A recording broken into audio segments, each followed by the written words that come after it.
간절히 기다리네. 가물어 메마른 땅에 단비를 내리시는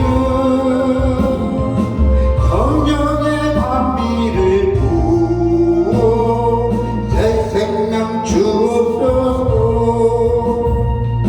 반가운 빗소리 들려 산천이 춤을 추네.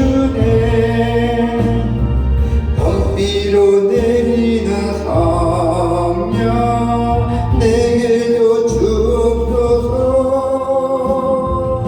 가물어 메마른 땅에 단비를 내리시듯 성령의 단비를 부어 새 생명 주옵소서. 절 따라 우로를 내려 조목이 무성하니 갈급한 내 심령이에 성령을 부소서. 가물어 메마른 땅에 단비를 내리시듯 성령의 단비를 부어 새 생명 주옵소서.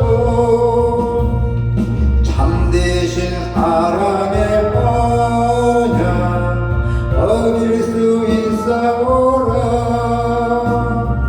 오늘의 흡족한 은혜 주실 줄 믿습니다. 가물어 메마른 땅에 단비를 내리시듯 성령의 단비를 부어 새 생명 주옵소서. 절 따라 우러를 내려 초목이 무성하니 갈급한 내 심령이에 성령을 부소서. 가물어 메마른 땅에 단비를 내리시듯 성령의 단비를 부어 새 생명 주옵소서. 참되신 사랑의 언약 어길 수 있사오라. 오늘의 흡족한 은혜 주실 줄 믿습니다. 가물어 메마른 땅에 단비를 내리시듯 성령의 단비를 부어 새 생명 주옵소서. 아멘. 네, 하나님의 말씀 볼까요? 에베소서 5장, 에베소서 5장의 8절부터 17절까지입니다. 에베소서 5장의 8절부터 17절까지 하나님의 말씀을 같이 읽겠습니다.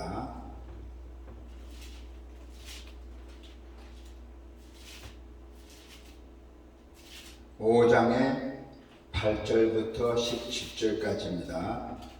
에베소서. 너희가 전에는 어둠이더니 이제는 주 안에서 빛이라. 빛의 자녀들처럼 행하라. 빛의 열매는 모든 착함과 의로움과 진실함에 있느니라. 주를 기쁘시게 할 것이 무엇인가 시험하여 보라.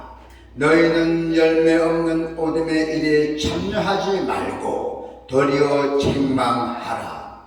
그들이 은밀히 행하는 것들은 말하기도 부끄러운 것들이라. 그러나 책망을 받는 모든 것은 빛으로 말미암아 드러나나니 드러난 곳마다 빛이니라. 그러므로 이르시기를 잠자는 자여 깨어서 죽은 자들 가운데서 일어나라. 그리스도께서 너에게 비추시라 하셨느니라. 그런즉 너희가 어떻게 행할지를 자세히 주의하여 지혜 없는 자같이 하지 말고 오직 지혜 있는 자같이 하여 세월을 아끼라. 때가 악하니라. 그러므로 어리석은 자가 되지 말고 오직 주의 뜻이 무엇인가 이해하라. 술 취하지 말라. 이는 방탕한 것이니 오직 성령의 충만함을 받으라. 아멘. 전에는 어둠이더니 지금은 빛이라. 인간은 시간을 통해 살아가는 존재입니다. 이 말씀은 인생은 언제나 항상 변할 수 있다는 것입니다. 그 변화는 크게 부정적인 것과 긍정적인 것으로 나누어집니다. 시간이 가면서 더 보람이 커지고 또 더 행복해지고 더 성숙해지고 더 평화롭고 더 유익된 삶을 산다면 그것은 긍정적으로 변해가는 것입니다.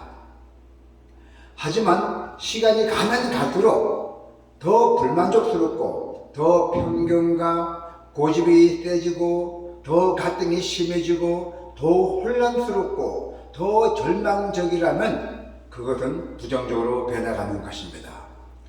우리가 이 세상을 떠나기 전까지는 시간은 절대로 멈춰 있지 않습니다. 그래도 우리는 부정적이든 긍정적이든 반드시 변해가야 된다는 것이죠. 또한 처음에는 좋게 모든 일이 시작이 되었지만은 시간이 갈수록 지날수록 부정적으로 변해가는 사람도 있습니다. 그 정반대로 처음에는 안 좋게 시작했지만은 시간이 지날수록 긍정적으로 변해가는 인생도 있습니다. 참 바람직한 모습이죠. 자, 그러면 여러분은 지금 어떠한 모습으로 변해가고 있게 됩니까? 그동안에 여러분들은 어떻게 살아오셨고 또한 어떠한 변화를 이루어 오셨습니까? 긍정적으로 변하여 오셨다면 더욱더 긍정적인 변화를 이루시기를 바랍니다. 하지만 지난 시간이 원하던 것과는 달리 부정적이고 다소 불만족한 변화를 이루어 오셨다면 지금 이 시간부터 잘 정비하여 새로운 각오와 새롭게 시작하면 됩니다. 비록 잘못한 것이 있어도 그 문제를 잘 파악해서 다시 전력을 잘 정비하여 후반전에 잘 뛰면은 반드시 승리할 수 있다는 것입니다. 자, 여러분, 그러면은 어떻게 앞으로의 시간을 잘 활용하여 긍정적인 변화를 이룰 수 있을까요? 자, 오늘 본문을 보니까 오늘 본문을 통해서 긍정적인 변화로 가는 원리를 깨달아서 주님의 은총 받기를 축원합니다. 전에는 어둠이더니 성도 여러분, 그동안에 부정적으로 살아오셨습니까? 혹시 부정적으로 살아왔다면은 그 원인이 무엇이라고 생각하십니까? 또한 앞으로 어떻게 살아야 합니까? 그 길과 방향을 본인은 잘 모르시겠죠. 그럼 앞으로의 시간도 여전히 부정적일 수밖에 없다는 것입니다. 우리는 무엇인가 변화해야 하는데 그 변화의 길은 모른다는 것은 여러분이 어둠 속에 있다는 증거죠. 오늘 본문의 8절에 보니까 너희가 전에는 어둠이더니 이제는 주 안에서 빛이라. 빛의 자녀들처럼 행하라 하잖아요. 그렇습니다. 어둠 가운데 있으니까 모르는 것이죠. 뭐 보여야죠. 또 어둠 가운데서는 사람들을 명확히 분간하지 못하잖아요. 안 보이니까. 또 어두우면 생각도 잘 안 나잖아요. 그걸 빠져나가려고 생각하니까. 이기의 그런 이유가 오니까 어둠 가운데서는 방향과 그 길을 찾지 못합니다. 어둠 가운데서는 내가 목적지를 바라볼 수가 없다는 것이죠. 그런 연유로 어둠 속에 있는 사람은 모든 것이 불명확하여 혼란스럽고 이래저래 헤매고 방랑하며 제대로 된 길을 갈 수가 없다는 것입니다. 지금까지 부정적으로 살아오셨고 여전히 그 원인과 해결 방안을 모른다면은 오늘 여러분은 틀림없이 어두운 길 가운데 있다는 것입니다. 자, 이제 오늘 이 주님의 말씀을 듣고 앞으로 내 삶에 긍정적인 변화를 이루려면은 이 어둠에서 빠져나와야 합니다. 이것이 가장 중요한 문제입니다. 캄캄한 어둠에서 빠져나오는 것이 왜 어둠 가운데 있게 된 것입니까? 그 원인이 무엇이라고 생각합니까? 네, 돈 때문이라고 생각합니까? 아니면 남편이나 아내를 잘못 만나기 때문이라고 생각합니까? 아니면 주변의 사람들이 안 좋기 때문이라고 여깁니까? 그것도 아니면은 시기나 상황이 다 꼬여서 그런 것입니다. 그래서 성경은 인간이 어둡게 된 본질적인 원인을 이렇게 말씀하고 있습니다. 로마서 1장의 20절에서 22절에 보면은 창세로부터 그에 보이지 아니하는 것들 곧 그의 영원하신 능력과 신성이 그가 만드신 만물에 분명히 보여 알려졌나니 그러므로 그들에게 핑계하지 못하지니라.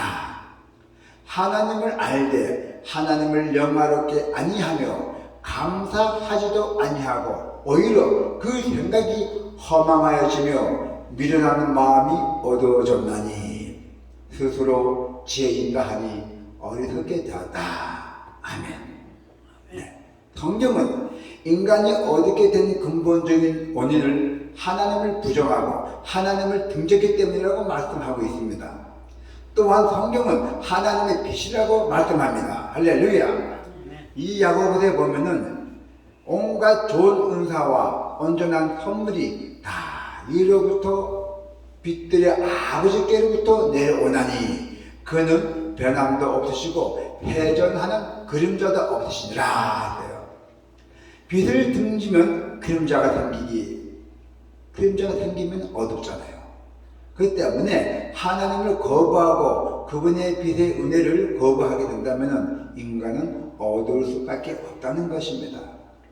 그럼 전반기를 부정적으로 살아오셨다면 무엇보다도 먼저 어둠에서 벗어나는 일이 필요합니다. 너희가 전에는 어둠이더니 이제는 주님을 만나는부터는 주 안에서 빛이라. 어둠에서 벗어나는 일은 아주 간단합니다. 빛을 받아들이면 돼요. 빛을 받아들이면 빛이 하나의 빛이잖아요. 어둠이 사라지게 되잖아요. 어둠이란 빛이 보지 않는 상태일 뿐이에요. 아무리 짙은 어둠도 빛이 오면 다 사라지게 되겠대요. 어둠은 빛을 절대로 이길 수가 없습니다. 빛이 오면 어둠은 자연히 사라질 수밖에 없잖아요. 그러면 어떻게 빛 안에서 거할 수가 있습니까? 오늘 보면 8절을 수고하는 거 보니까 이제는 주 안에서 빛이라 빛의 자녀들처럼 행하라 했잖아요. 오늘 본문의 8절에 성도 여러분, 우리가 예수님을 잘 받아들이면은 빛 안에서 새로운 삶이 시작이 됩니다.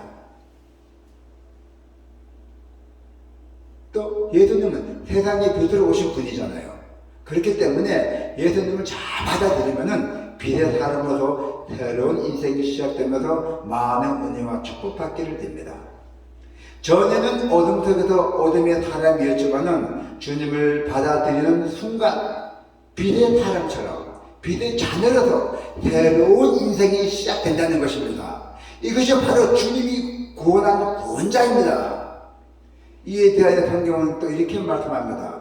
요한복음 1장의 9절에 12절을 보니까 참빛 곧 세상에서 와서 각 사람에게 비추는 빛이 있었나니 그가 세상에 계셨으며 세상은 그로 말미암아 지은 바 되었으되 세상이 그를 알지 못하였고 자기 땅에 오매 자기 백성이 영접하지 아니하였고 영접하는 자 곧 그 이름을 믿는 자들에게는 하나님의 자녀가 되는 권세를 주셨더니 했대요. 지금까지 어둠 속에 살아왔다면 그것은 빛이 없었기 때문입니다. 그렇다면 빛이신 예수 그리스도를 영접한 사람에게는 이제 빛의 삶이 펼쳐지는 것입니다. 빛만 보고 살아간다는 것이죠. 그리고 그 빛은 생명이 구원입니다. 여러분의 생명이 구원입니다. 그 빛을 영접한 사람에게는 구원이 자동으로 이루어지게 된다는 것입니다. 할렐루야. 그리고 그에게는 하나님의 자녀가 되는 권세를 주어줬던 것입니다. 여러분께서는 남의 인생을 어떻게 살아갈 것인가 고민된다면 주님께 마음을 활짝 열고 그분이 주시는 그 빛, 그 은혜를 받아들이면 됩니다. 간단하잖아요. 돈 주는 것도 아니잖아요. 얼마나 쉬운 겁니까? 참 빛이신 주님을 받아들이면 어둠으로 인하여 우리가 그 어둠을 걸맞아야 했던 그 모든 짐을 그 빛으로 인하여 다 벗어나게 된다는 것입니다. 예수님께서 친히 이렇게 말씀하셨잖아요. 마태복음의 11장에 보니까 수고하고 무거운 짐진 자들아 다 내게로 오라. 내가 너희를 편히 쉬게 하리라 나와 있잖아요. 나는 마음이 온유하고 겸손하니 나의 명예를 메고 내가 배우라. 그리하면 너희 마음이 힘을 얻으리니 이는 내 멍에는 쉽고 내 짐은 가벼움이라 하시니라 했어요. 내 안에서 거하라. 나도 너희 안에서 거하리라. 포도나무에 붙어있지 아니하면은 스스로 열매를 맺을 수가 없음 같이 너희도 내 안에 있지 아니하면은 그러하리라. 복을 못 받는다입니다. 예수님 안에 있지 않으면은 복을 못 받는다는 것이죠. 나는 포도나무요 너희는 가지라. 그가 내 안에 내가 그 안에 거하게 된다면은 사람이 열매를 많이 맺다니 나를 떠나서는 너희가 아무것도 할 수 없음이라 하잖아요. 우리는 혼자서 아무도 된 일이 없어요. 이제까지 마치 열매 맺지 못하며 쭉정이 같은 인생을 살아오셨다면은 이제 주님과의 관계를 회복해야 됩니다. 주님의 관계를. 또 그분의 은혜 안에 거하시면은 많은 은혜와 열매를 맺는 인생을 살게 된다는 것이죠. 자, 여러분, 참 빛이신 주님을 잘 받아들이면은 주님과 함께 세상을 이기는 영광을 경험하게 된다는 것입니다. 주님이 그 제자들에게 세상에 보내시면서 이렇게 말씀하셨잖아요. 어떻게 해요? 마태복음 20장의 16절을 보니까 내가 너희를 보냄이 양을 이리 가운데로 보냄과 같다 했어요. 그러나 담대하라. 내가 세상을 이겼고 너희도 세상을 이기게 되리라. 양을 이리 가운데 양을 이리들 무섭잖아요. 때가 지어져요. 그 가운데든 보냄과 같다 했어요. 주님이. 그러니까 그 안에 담대하잖아요. 담대하면 내가 세상을 이긴다 했잖아요. 너희들 세상을 이기게 되리라. 이 거대한 세상, 이 험악한 세상 앞에서 우리 인생이 얼마나 연약한 존재입니까? 우리가 주님의 말을 빌리자면은 이런 한가운데는 양과 같다는 거예요. 지금 이 세상이 이리들이 많은 속에서 우리가 그 가운데 살고 있습니다. 이리때 가운데 있는 양이라면 그것은 죽은 목숨만 같잖아요. 이리 그 양하면 푹 잡아먹잖아요. 죽은 목숨만 같습니다. 우리 그리스도인은 이리때 같은 세상 한가운데를 양으로 사도록 되어준 존재입니다. 그만큼 강하다는 얘기죠. 그런데도 주님은 그 세상 가운데로 그리스도인을 보냅니다. 들어와서 어떻게 살라는 것입니까? 그 이리 같은 한 가운데서 그 험한 세상을 어떻게 대처하는 것입니까? 여기에 주님과 함께하는 신앙의 비밀이 있다는 것입니다. 세상 한가운데 오셔서 죄를 청산하시고 죄악의 권한이 사망을 부활하심으로 이기고 아버지의 보좌 우편의 영광에 오르셔서 하늘과 땅과 그 가운데 만물의 왕권을 회복하신 주님이 우리 목자로 함께 하시기 때문입니다. 할렐루야. 그래서 우리는 내 한 몸도 감당하기 힘든 사람이잖아요. 내 한 몸도. 주님 안에서 빚의 역사가 시작이 된다면은 이웃에게 빚을 증거하는 인생이 되어진다는 겁니다. 내 몸은 아무것도 아니죠. 우리가 주님의 빚을 받게 되면은 역사가 시작된다잖아요. 그 이웃의 증거, 복음도 전할 수 있다는 얘기잖아요. 성도 여러분, 우리가 세상의 빚이라는 그 증거는 어디 있냐면 그 열매에 있다는 것입니다. 오늘 본문의 구절을 보니까, 오늘 본문 구절을, 빚의 열매는 모든 착함과 의로움과 진실함에 있느니라. 오늘 구절을 보니까, 그죠? 예. 빚의 열매는 모든 착함과 의로움과 진실함에 있느니라.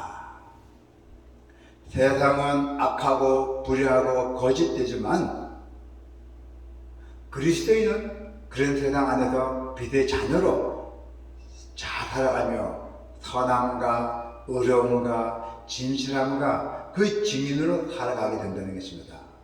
이것이 진정한 그리스도의 성도입니다. 우리가 거짓말도 터널 거짓말 있잖아요. 예, 그거는 거짓말 아닙니다. 터널 거짓말. 또 의 거짓말. 예. 자, 성도 여러분, 이 순간에도 시간은 지금 계속 가고 있습니다. 여러분, 지금 제가 이 주님 말씀을 선포하는 것도 계속 시간을 가고 있다는 것입니다. 그리고 시간은 반드시 변화의 결과를 만들 것입니다. 흔히 우리의 삶을 가리키는 한 번뿐인 소중한, 아주 귀하고 소중한 인생이라고 말합니다. 그 인생은 뭡니까? 시간과 함께 만들어져 간다는 것입니다. 그러므로 매 시간을 소중히 우리가 사용해야 된다는 것입니다. 오늘 본문의 15절, 10절에 보니 사도 바울은 결론적으로 권면합니다. 그런즉 너희가 어떻게 행할지 자세히 주의하여 지혜 없는 자같이 하지 말고 오직 지혜 있는 자같이 하여 세월을 아끼라. 때가 악함이라 해요. 세월을 아끼랬죠, 이 시간을. 그러므로 어리석은 자가 되지 말고 오직 주의 뜻이 무엇인가 이해하라 해요. 이 얼마나 귀한 말씀입니까? 우리가 이 세상에 살아가면서 얼마나 귀한 말씀입니까? 여러분, 우리는 세월과 시간을 잘 아껴야 합니다. 세월을 아껴라 하잖아요. 그 말을 우리가 성경을 본다면 뭐죠? 성경을 본다면 뭐죠? 레어데드슨 더 타임이라잖아요. 자, 이것이 시간을 구속받으라는 뜻입니다. 시간에. 즉, 하나님께서 구속하여 붙잡아준 우리들의 삶의 시간을 우리는 지혜롭게 사용하라는 뜻입니다. 지혜롭게. 또한 이어서 하나님의 뜻을 이해하라고 했대요. 하나님의 뜻을 이해하라고. 하나님의 뜻은 명확합니다. 우리 모두 참 믿으신 주님 안에서 빚의 자녀로 살아가고 가장 보람되게 영광된 삶을 살아가는 것입니다. 그래서 어떻게 됩니까? 하나님께서 허락하신 나의 인생은 세상에서 가장 소중한 것입니다. 그 소중한 인생이 펼쳐져 있다는 것입니다. 우리 인생은 누구도 챙기지 않습니다. 이 악한 세상에 그 상대방이 안 하는 옆에 접근해서 달콤한 말로 해갖고 말 같지도 않는 말로 해갖고 남을 속이고 또 그 남을 상한 마음, 많이 약한 사람들 그런 마음을 좋은 말로 해갖고 이렇게 물질적인 걸 받는 사람들, 그래서 다 사탄들이라는 짓이에요. 사탄들. 세상은 주님께서는 노력한 자에게 축복을 주는데 노력하지 않은 축복을 절대 안 줍니다. 부지런한 자죠. 부지런한 자. 부지런해야 됩니다. 우리는 시간을 아껴가면서 아주 부지런히 살아가야 돼요. 예. 즉 하나님께서 구속하여 붙잡아준 우리들의 삶, 그 시간을 진짜 진실로 우리가 기억에 잘 사용해야 돼요. 우리가 또 하나님이 우리를 뭘 원하시는지 또 우리가 다 파악해야 돼요. 하나님 뜻은 명확하대잖아요. 하나님께서 허락하신 나의 인생은 증거합니다. 나의 인생은 누가 책임지지 않아요. 오직 예수입니다. 그게 가장 중요한 것입니다. 우리가 주님 없이 혼돈하고 방황하던 삶은 이제는 다 족합니다. 이제는 다 족하다는 얘기예요. 앞으로 문제예요. 이제 우리에겐 주님 안에서 빛으로 살아가는 명확한 삶이 열려있다는 것입니다. 마음이 열려있다는 것입니다. 할렐루야. 시간은 우리를 기다려주지 않습니다. 시간이 절대 안 기다려줍니다. 흐르는 시간이 우리 인생을 가장 빛나게 세워가도록 정신을 차리고 주님 안에서 비대의 자녀로 깨어서 살아야 한다는 것입니다. 앞으로 여러분의 인생은 주님 안에서 그분이 활짝 열어주시는 그 빛의 은혜로 더욱 자유롭고 더욱 복되고 더욱 보람되게 더욱 풍성한 열매와 승리의 기쁨과 그 영광이 가득한 삶이 되시기를 주의 이름으로 축원드립니다. 아멘.